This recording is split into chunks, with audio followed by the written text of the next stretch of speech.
ஹரிச்சந்திரா, நீ பொருள் தாரேங்கிறது உண்மை. நான் எனக்கு தர்க்க சமயம் வரும்போது உன்னிடத்துல இந்த பொருளை கேட்டு வாரேன். நீ தாரேங்கிற சொன்ன வாக்குப்படி தந்தால் போதும் என்று சொல்லி அங்க இருந்து இப்படி வரும்போது திரும்பி பார்த்து யோசிக்கிறார். ஏ ஹரிச்சந்திரா, மனதுக்குள்ள நினைக்கிறார், உன்னிடத்துல இத்தனை பொருட்கள் இருந்தால் தானே எனக்கு தர முடியும். அத்தனை பொருட்களையும் இல்லாமல் ஆக்கிவிட்டால் இந்த சொல்லி எப்படிடா தருவாய்? உன்னிடத்தில் இவ்வளவு பொருட்கள் இருக்கிறது என்று சொல்லுது நல்ல விஷயம். ஆமா, உன்னிடத்தில் இவ்வளவு பொருள் இருந்தாதானே அந்த தானேன்னு போடுறதப்ப எவ்வளவு ஒரு அன்பான பேச்சு. ஏம்னா அந்த விஸ்வாமித்திரர் என்ன நினைக்கிறாரு? ஹரிச்சந்திரனை பொய் சொல்ல வைக்கணும்னா இதுதான் நமக்கு தக்க சமயம் என்று, பொய் சொல்ல வைக்க வேண்டும் என்று சொன்னா இதுதான் தக்க சமயம் என்று அத்தனை பொருட்களை தாரேன்னு சொல்லி இருக்கிறாரு.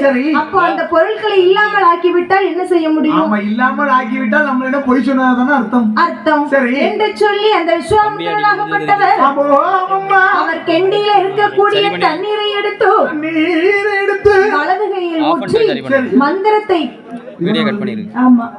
ஊற்றி மந்திரத்தை ஜெபித்து தெளித்தாராம். அப்படி தெளித்த உடனே வாய் திறந்து பேசுகின்ற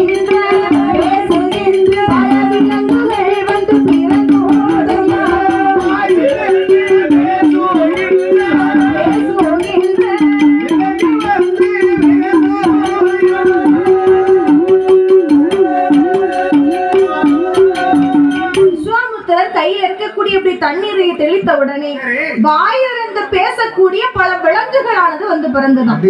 வாயிலிருந்து பேசக்கூடிய பிறந்த விலங்கு வாய் திறந்து பேசுமா? விலங்கு வாய் திறந்து பேசுமா? யாருதான் சொன்னா விலங்கு வாய் திறந்து பேச? ஏன்னா அவர் விஸ்வாமித்திர முனிவர் பாத்தீங்களா, எல்லாம் நடக்கத்தான் செய்யும். அப்ப அந்த விலங்குகள் ஏன் நீங்களை பிறவி செய்தீர்கள் என்று கேட்ட பொழுது எப்படி விலங்குகள் இருக்கு வாய் திறந்து பேசு. ஆமா ஐயா, பல விலங்குகிட்ட சொல்லுகிறாரு, அந்த அயோத்தி பயிர்களையும் நஞ்சைகளையும் புஞ்சைகளையும் நாசமாக்கி விட்டு உடனே நாட்டு மக்கள் என்ன செய்ய ஏது செய்யன்னு தெரியாமல் நைட்டு வந்து அழிச்சிட்டு போயிருக்கு. மறுநாள் பாக்குறாங்க பயிர் செய்து பலன் கிடைக்க வேண்டிய நேரத்திலே இந்த பயிர்கள் எல்லாம் பாழாக போய்விட்டதே என்று சொல்லி நாட்டு மக்கள் என்ன செய்ய ஏது செய்ய என்று தெரியாமல் நாளைக்கு அறுவடை இன்னைக்கு வயல்ல தீ பிடிச்சா எப்படி இருக்கும்? விவசாயம் போட்டு என்ன அடிச்சு அதுவும் அப்படி இருக்கு நாட்டு மக்கள். நாட்டுக்கு ஒரு மக்களுக்கு பிரச்சனைன்னு சொன்னா யார்கிட்ட போவாங்க? மன்னனிடத்தில் சொல்ல வேண்டும். ஆமா, மன்னனுக்கே ஒரு பிரச்சனை என்று சொன்னா ஆண்டவனிடத்தில் சொல்ல வேண்டும். அப்ப நாட்டு மக்கள் எல்லாம் அயோத்தி வேந்தனாக இருக்கக்கூடிய ஹரிச்சந்திரன் இடத்திலே சென்று என்ன கேட்கிறா தெரியுமா? ஐயாவை மன்னவரே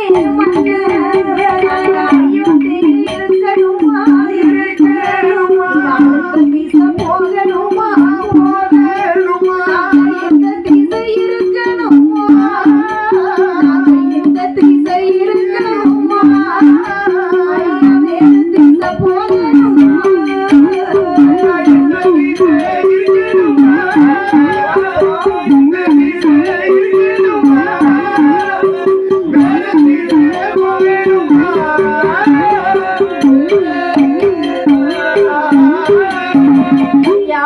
ஹரிச்சந்திரா, ஐயா மன்னாதி மன்னவனே, நாங்க அயோத்தியில இருக்கணுமா இல்லை அடுத்த திசை போகணுமா? அடுத்த திசை போகணுமா? இந்த திசையில இருக்கணுமா நாங்கள் வேறு திசை போகணுமா என்று தெரியவில்லையே.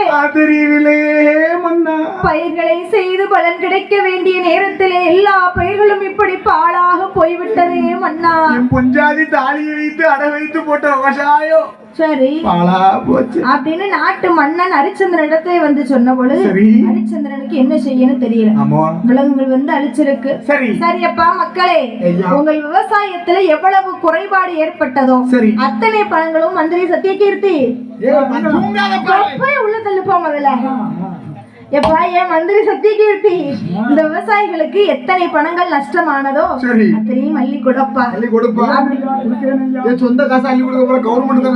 அப்படின்னு சொல்லி மந்திரி சத்தியகீர்த்தி உத்தரவிட்டார்.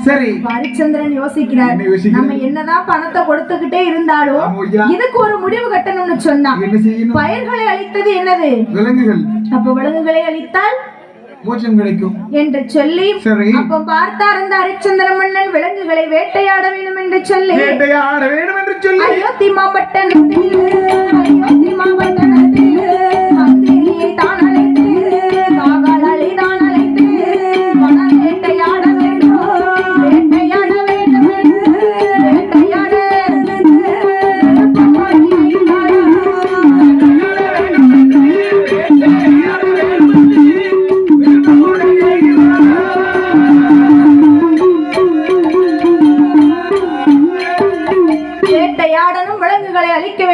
சொல்லி ஆமா வேட்டையாட அணில நீங்க வந்தா ஆமா விலங்குகள் மட்டும்தான் அணில சுட்டுதுன்னா நல்லா இருக்குமா சரி உடனே விலங்குகளை வேட்டையாட வேண்டும் என்று சொல்லி வேட்டையாட வேண்டும் என்று சொல்லி காவலாளி மந்திரி சத்தியகீர்த்தியும் அழைத்துக் கொண்டு வன வேட்டையாட வேண்டும் என்று சொல்லி காட்டுக்கு சென்று காட்டிற்கு சென்று அந்த நஞ்சைகளையும் புஞ்சைகளையும் நாசமாக்கி அந்த விலங்குகளை எல்லாம் வேட்டையாடி அன்று இரவோடு இரவாக ஒரு கூடாரம் அடித்து கூடாரத்தை அடித்து காவலாளி மந்திரி ஹரிச்சந்திரன் எங்க இருக்கிறார் காட்டுக்குள்ளே வன வேட்டையாடி முடித்து விட்டு அந்த கூடாரம் அடித்து அதிலே இரவோடு இரவாக தங்கி இருக்கிறார் அன்னைக்குன்னு பார்த்து பௌர்ணமி பௌர்ணமினா எப்படி இருக்கும் நிலா வெளிச்சத்துல மந்திரி காவலாளிகள் எல்லாம் உறங்கிக்கிட்டு இருக்கிறாங்க ஹரிச்சந்திரனுக்கு தூக்கமே வரல அவ்வளவு வெளிச்சமா கண்ணு கூசுவ மாதிரி இருக்கிறது அப்படி உலாவிக் கொண்டு நிலாவை ரசித்துக் கொண்டு நடந்து கொண்டு இருக்கிறார்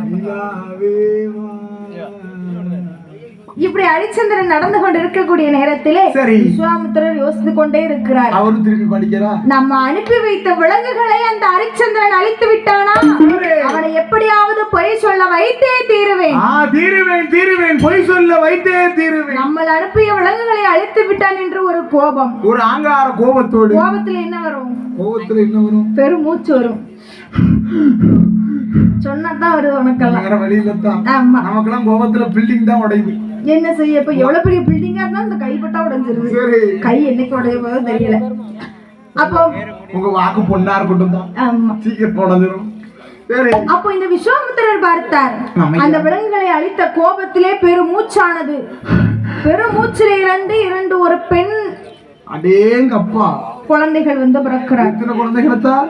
ரெண்டு பெண் குழந்தைகள். ஆமா. சரி.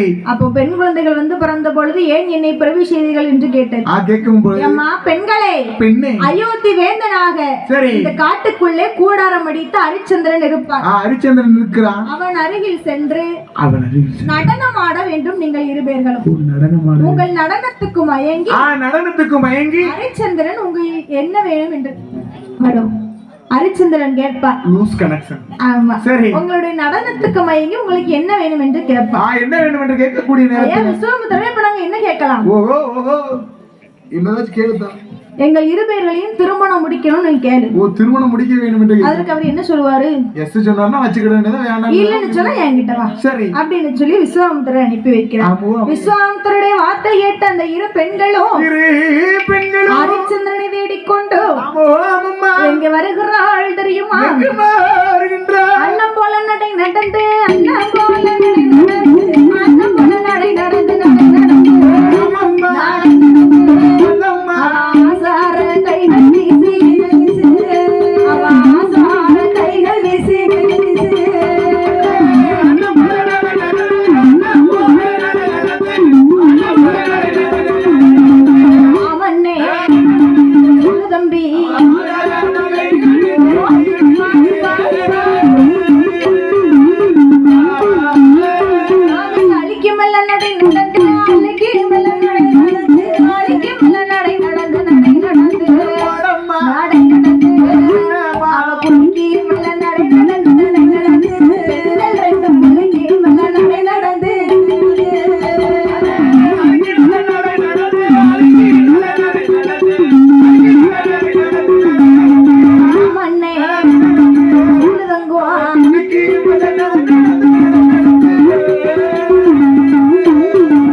அலிக்கு ஒரு நட குளிக்கு ஒரு நட.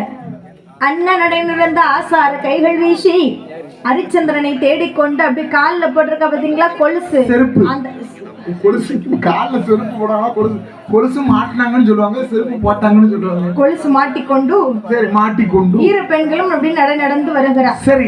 ஹரிச்சந்திரனுக்கு அந்த கொலுசு சத்தம் கேட்கிறது. இரவு 12 மணி இருக்கும். இந்த பௌர்ணமி நிலா வெளிச்சத்துல சரி எல்லாரும் தூங்கிக் கொண்டிருக்கக்கூடிய நேரத்துல இப்படி கொலுசு சத்தம் கேட்கறதே ஒருவேளை மோகினி பேயா இருக்குமோ? நம்ம கூட இருந்தவங்க எட்டி எடுத்து ஓடி இருப்போம். சாமத்துல கேட்கல. ஆனா ஹரிச்சந்திரன் சரி யார் என்று இப்படி திரும்பி பார்க்கிறாரு. பார்த்தா 2 பெண்கள் வந்து இருக்கிறார். நடு சாமத்துல 2 பெண்களோட அழக பார்க்க பௌர்ணமி வெளிச்சத்துல அந்த நிலவே கீழே பௌர்ணமியே இருக்கிற மாதிரி கீழே இறங்கி நடந்து வந்த ஒரு பெண் எப்படி இருக்கும்? ஆமா கக்கக்க போ அப்படி இருக்கு.